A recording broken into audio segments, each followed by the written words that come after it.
we are here to hand over the 50,000 vaccine, AstraZeneca vaccine, that is promised to government of and the people of Jamaica by government of India and people of India.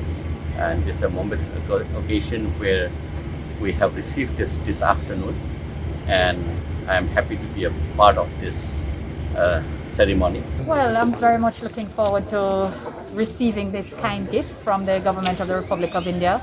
Earlier this morning, I had a conversation with the Minister of External Affairs of the government of India, Minister Jai Shankar.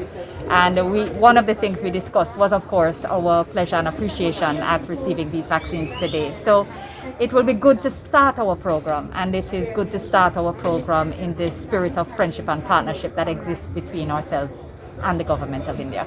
There are, as at last week, there were, I think, 120 countries out of the 193 in this world that had not started their programs yet.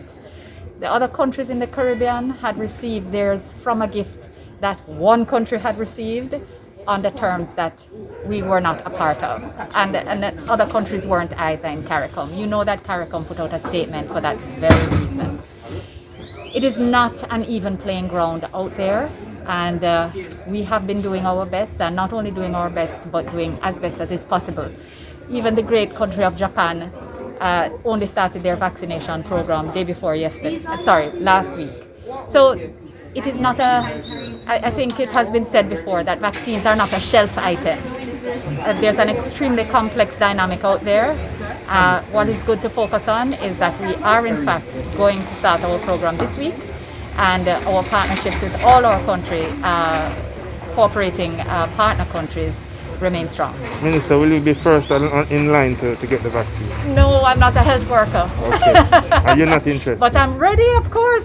I'm ready, my husband is ready, my parents are ready, my family is ready, all of us are ready. It's just that we all have to wait our turn.